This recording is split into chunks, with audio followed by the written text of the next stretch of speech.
संपूर्ण शिव पुराण कथा अध्याय 5। विदुंग का पिशाच योनि में उद्धार। सूत जी बोले, सौनक, एक दिन चंचुला आनंद में मग्न उमा देवी के पास गई और दोनों हाथ जोड़कर उनकी स्तुति करने लगी। चंचुला बोली, हे गिरिराज नंदिनी स्कंद माता उमा, आप सभी मनुष्यों एवं देवताओं द्वारा पूज्य तथा समस्त सुखों को देने वाली हैं। आप शंभु प्रिय हैं, आप ही सगुणा और निर्गुणा हैं। हे सच्चिदानंदन स्वरूपनी, आप ही प्रकृति की पोषक हैं। हे माता, आप ही संसार की सृष्टि, पालन और संहार करने वाली हैं। आप ही ब्रह्मा, विष्णु और महेश को उत्तम प्रतिष्ठा देने वाली परम शक्ति हैं। सूत जी कहते हैं, सौनक, सतगति प्राप्त चंचुला इस प्रकार देवी की स्तुति कर शांत हो गई। उसकी आंखों में प्रेम के आंसू उमड़ आए। तब शंकर प्रिय भक्त वत्सल उमा देवी ने बड़े प्रेम से चंचुला को चुप कराते हुए कहा, सखी चंचुला, मैं तुम्हारी स्तुति से प्रसन्न हूँ। बोलो, क्या वर मांगती हो? चंचुला बोली, हे गिरिराज कुमारी, मेरे पति विदुंग इस समय कहाँ हैं? वह कैसे हैं? मुझे बतलाएं और कुछ उपाय कीजिए ताकि हम फिर से मिल सकें। हे महादेवी, मेरे पति एक शूद्र जाति वैश्या के प्रति आसक्त थे और पाप में ही डूबे रहते थे। गिरिजा बोली, बेटी, तुम्हारा पति विदुंग बड़ा पापी था। उसका अंत बड़ा भयानक हुआ।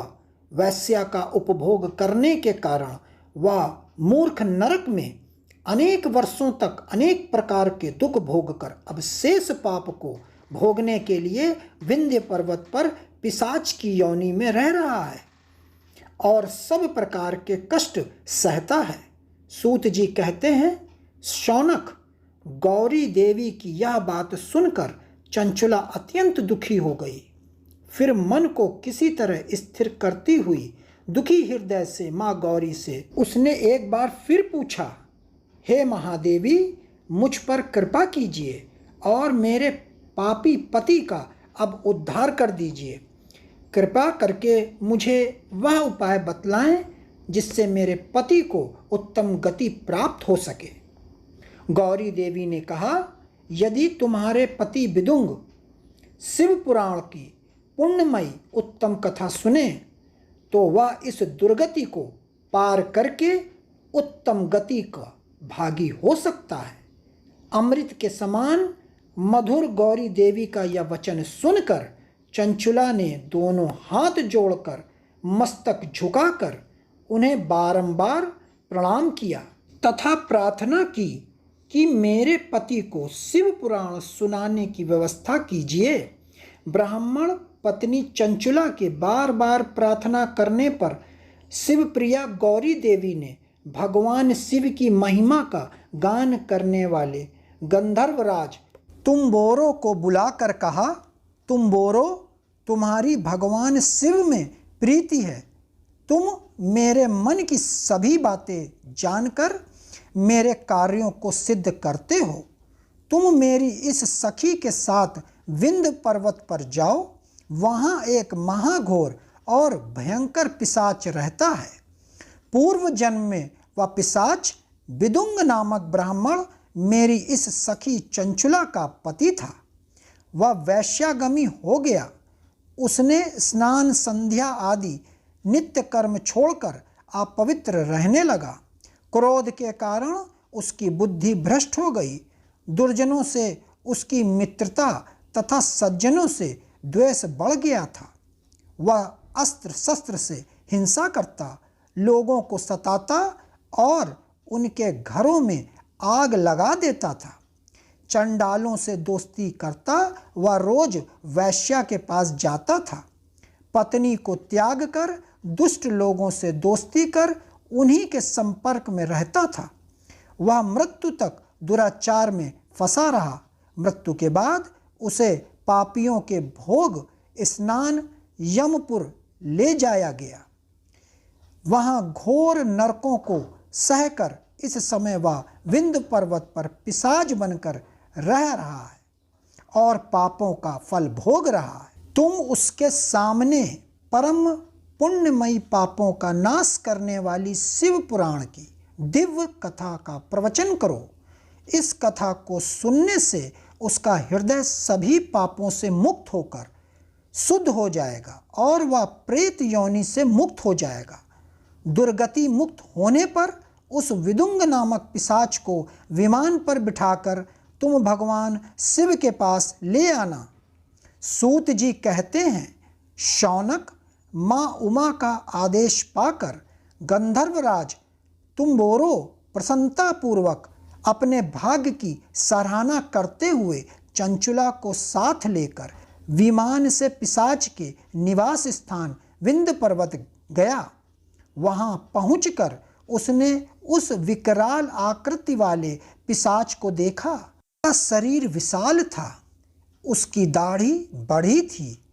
वह कभी हंसता, कभी रोता और कभी उछलता था। महाबली तुम्बोरो ने विदुंग नामक पिशाच को पाशों से बांध लिया।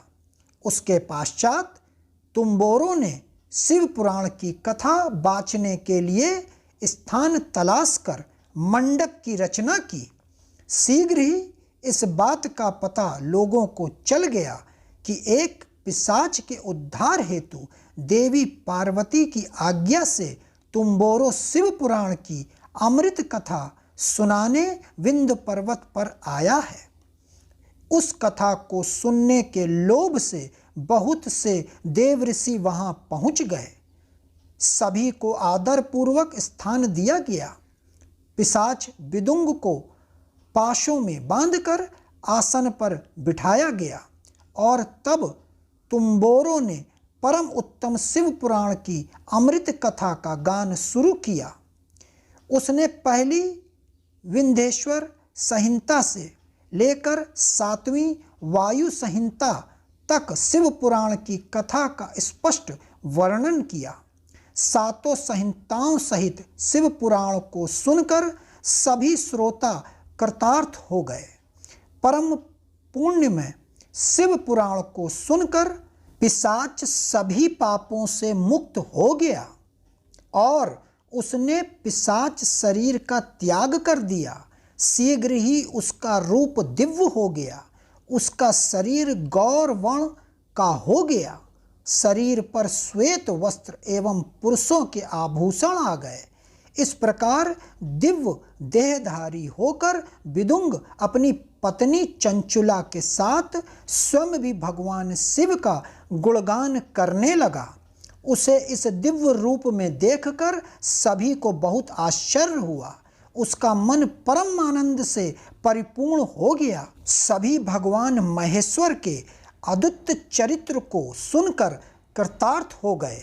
उनका यशोगान करते हुए अपने अपने धाम को चले गए।